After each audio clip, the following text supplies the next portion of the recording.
미래를 보는 창, JTB.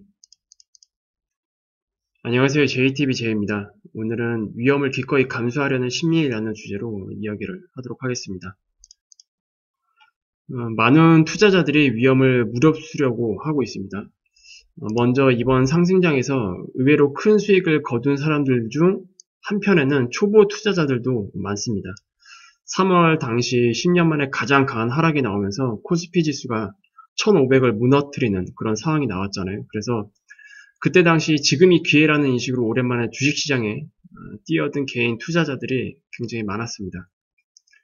그리고 그 이후에 상승장 역시 닷컴 버블 이후 한 번도 본 적이 없는 굉장히 강한 가파르는 상승을 보여주었는데 생각보다 빠른 시기에 이제 자금 회수가 가능해진 상황이었죠. 그래서 이런 상황을 또 지켜본 또 한편에 초보 투자자들이 있었는데 이제 지금 그들이 시장에 막 뛰어들려고 하고 있습니다. 그래서 위에 말씀드린 이 위험을 무릅쓰려고 하는 그런 사람들을 이 사람이 아닌 또 다른 초보 투자자들을 이제 보면서 제가 말씀을 드리는 건데 분명한 것은 이때 코스피 지수가 1500을 무너뜨리는 상황과 지금의 상황은 완전히 다릅니다. 그때는 시장 상황 자체가 굉장히 비관적이었어요. 굉장히 비관적이었고 많은 사람들이 위험을 무릅쓰려고 하지 않았습니다. 그런 상황에서 들어온 투자자들과 그리고 지금 이제는 시장의 낙관론이 굉장히 팽배해져 있고 그리고 많은 투자자들이 위험을 무릅쓰려고 하고 있는 이런 상황에서 이제 막 시장에 뛰어들려고 하고 있는 초보 투자자들이 있습니다. 이들 대부분은 이제 막대한 연준의 그 유동성 정책, 이것 때문에 이 상승 추세가 더 가파르게 올라갈 것이다 라고 생각을 하고 있고요. 그리고 많은 유료 리딩 카페에서도 그러한 문구들로 사람들을 현혹을 하고 있습니다. 그리고 앞서 보았던 그러니까 3월 말부터 6월 초까지 올라왔던 강력한 상승을 지켜본 사람들이 이제 나도 투자를 해야겠다. 그리고 저금리라는 환경, 마땅한 투자처가 없기 때문에 정말로 주식시장밖에 없는 건가? 라는 이제 생각을 할 수도 있는 거고. 그렇다면 이런 유동성 환경에서 마침 저금리라 투자할 곳도 마땅치 않은데 주식시장에 투자를 해야겠다라고 마음을 먹은 초보 투자자들이 굉장히 많고 이 사람들이 큰 위험을 무릅쓰려고 하고 있습니다. 이와 관련해서 6월 18일 날 하워드 막스가 메모를 올렸었거든요. 거기서 일부 내용을 한번 공유를 해드릴게요. 일단 하워드 막스는 최근 자신의 메모에서 이제는 시장에서 나와야 한다라고 주장을 하고 있습니다. 그리고 다음과 같은 의문점을 투자자들에게 던져줬어요. 일단 첫 번째, 투자자들은 긍정적인 것과 부정적인 것 모두를 냉정하게 평가하고 있는 것. 그리고 시장을 움직이는 긍정적인 요소들이 앞으로도 유효하다고 증명될 확률은 얼마나 될까? 그리고 지금 적용 중인 이 긍정적인 요소가 바로 가치 기반의 긍정적인 펀더멘털인가 아니면 유동성 유입으로 인한 기술적인 요소인가? 만약 유동성 유입으로 인한 기술적 요소라면 그 영향력이 일시적일 것인가 아니면 영구적일 것인가? 이런 것들을 이제 질문을 던졌어요. 그리고 그 외에 만연한 낙관론에 의해서 시장이 상승하고 있는가? 이거는 확실히 맞죠, 지금. 그러한 낙관론이 앞으로 현재 적용 중인 많은 반론들을 무시하게 만드는 것인가? 그래서 이러한 것들을 투자자들에게 일단 질문을 던졌습니다. 그리고 그 마지막에 이러한 내용을 좀 남겼어요. 이와 같은 질문은 합리적이고 현재 자산 가격이 정당화되었는지를 우리에게 말해줄 수는 없다. 하지만 그것들은 지금 시장이 어떤 상황인지 평가하는 데 도움을 줄 수 있다라고 이제 언급을 했습니다. 그리고 그것들은 우리가 본 강력한 랠리가 낙관주의에 기반을 두고 있고 긍정적인 기대를 포함시키고 잠재적인 부정적인 요소들을 간과하고 있다라고 이제 평가를 했습니다. 그러니까 하워드 막스도 지금 여전히 우리가 무시해서는 안 되는 많은 불안 요소들이 있는데 지금 시장에 깔린 심리를 보면 그런 많은 잠재적인 부정적인 요소들을 다 무시해버리고 오직 유동성 유입에 의한 강력한 낙관론으로 시장을 들어 올리고 있다라고 이제 얘기를 하고 있는 것 같습니다. 일단 주로 연준의 유동성 주입 그리고 재무부의 부양책에 의해서 이러한 긍정적인 요소들이 이제 적용이 되고 있는 상황이고, 그리고 투자자들은 근본적인 회복으로 연결되고 있습니다. 이런 상황들 자체가. 그러니까 우리가 지금 방금 언급했듯이 유동성 유입, 재무부의 부양책 이런 것들은 이제 근본적인 펀더멘털에 대한 요소는 아니고 어쨌든 기술적인 조치입니다. 기술적인 조치인데 지금 투자자들은 이런 것들이 정말로 근본적으로 회복하고 있다라고 지금 이제 연결을 지으면서 낙관론을 내세우고 있는 것 같습니다. 근본적인 전망은 균형에 긍정적일 수는 있지만 지금 상황에서 투자자들에게 유리하지 않을 가능성이 높다라는 것이다 라고 이제 하워드 막스가 얘기를 했어요. 그래서 지금 우리가 바라보고 있는 많은 긍정적인 요소와 부정적인 요소가 있습니다. 그리고 긍정적인 요소에는 가장 핵심이 되는 게 이 유동성이죠. 유동성 정책. 물론 이거 무시할 수 없다고 제가 말씀드렸습니다. 워낙 강력한 정책이기 때문에.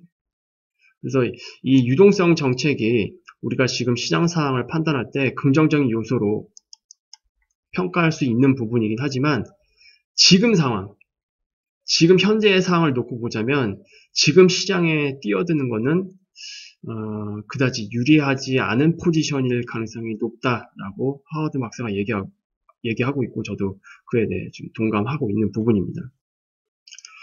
그리고 최근 시장을 마지막에 끌어올렸을 때 그 재료가 바로 연준의 회사채 직접 매입입니다. 굉장히 강력한 정책인데 이것과 관련해서 또 추가로 언급을 해드릴게요.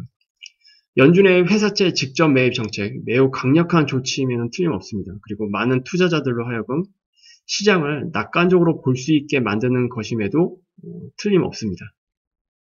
그리고 이러한 정책이 정말로 긍정적인 요소다. 이러한 부분에서는 누구도 거부하지 않을 거예요. 긍정적인 요소가 맞기 때문에.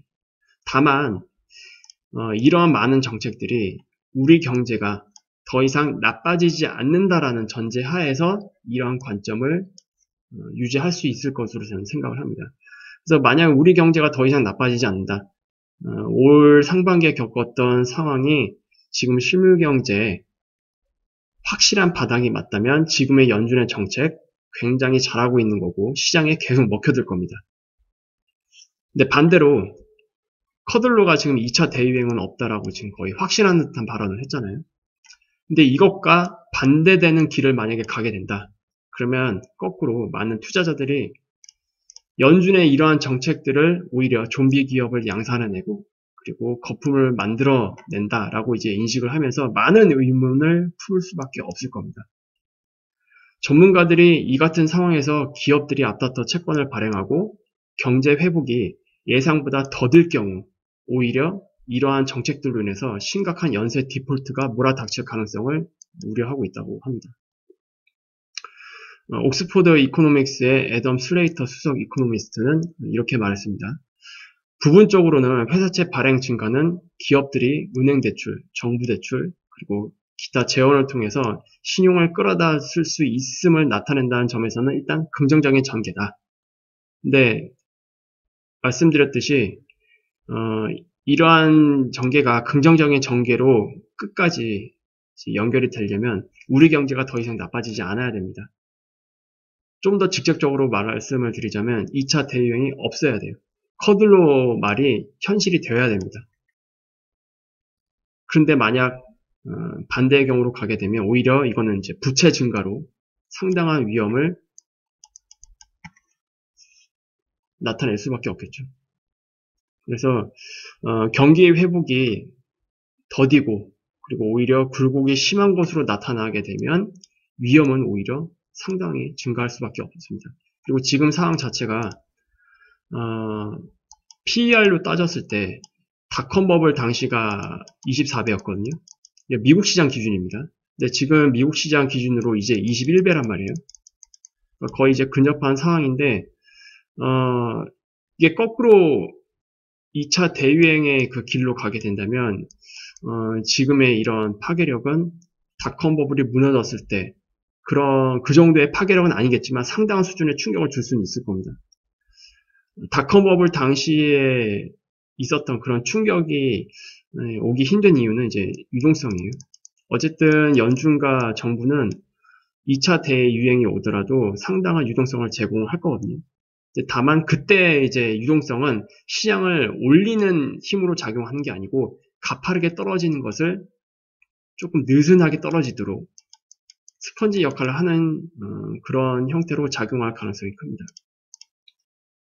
그래서 어쨌든 지금의 이 부채 증가는 경제가 더 이상 나빠지지 않아야만 이제 기업들도 그 부채를 갚을 수 있는 환경으로 이제 넘어가면서 그런 것들이 이제 긍정적으로 전환이 될 수 있겠지만 2차 대유행으로 간다면 오히려 그게 반대로 작용을 한다라는 것을 우리는 반드시 인지를 해야 됩니다. 그리고 이제 FOMC 당시에서 연준이 분명히 지금 수준보다 유동성을 더 낮추진 않겠다. 유동성 주입의 양을. 그런데 지금 최근 보면은 대차 대조표가 살짝 꺾였어요. 살짝 꺾였는데 이게 무슨 의도인지는 아직 알 수는 없습니다. 일단 확실한 거는 연준이 여기서 뭐 출구 전략을 쓴다? 그거는 예상되지 않아요. 그거는 있을 수 없는 일입니다. 지금 상황에서. 근데 연준이 지금 FOMC 당시에서도 장기전을 준비하는 듯한 뉘앙스를 보여줬단 말이에요. 그렇다면 한번 숨고르기를 하려고 하는 그런 과정일 수도 있지 않겠나 그렇게 보여집니다. 어쨌든 이게 단기적으로라도 일단 시장에 어느 정도 압력을 줄 수는 있을 것 같긴 해요. 일단 이거는 뭐 계속 장기적으로 체크해 보도록 하죠. 그리고 국내 상황을 보면은 만약에 2차 대유행이 진행되는 과정에서 구조조정이 이제 크게 두 가지 형태로 진행될 가능성이 크다라고 저는 보고 있거든요. 일단 첫 번째로는 저번에도 언급해 드렸듯이 2차 대유행은 결국 장기전으로 넘어간다는 뜻이기 때문에 기업들이 어쩔 수 없이 인력 구조 조정을 선택할 수밖에 없습니다. 버텨야 되니까 일단. 그래서 이러한 것이 이제 하나의 구조 조정의 형태가 될 것 같고 또 다른 형태는 2차 대유행이라고 한다면 어쩔 수 없이 언택트 소비 형태로 더욱 강화될 거예요.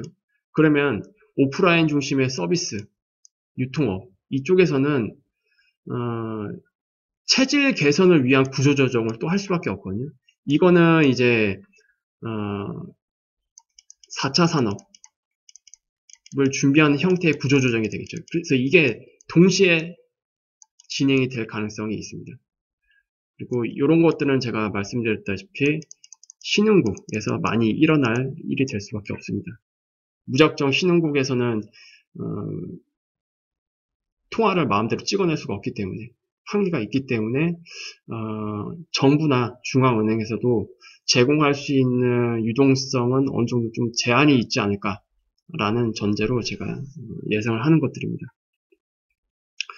그래서 오늘도 시장에 현재 깔려있는 많은 리스크들 그리고 이런 리스크를 감수하려고 하는 초보 투자자들 이런 것들에 대해서 좀 언급을 해드렸는데 물론 이제 최종 선택은 여러분들의 몫입니다. 뭐 누군가는 아니야.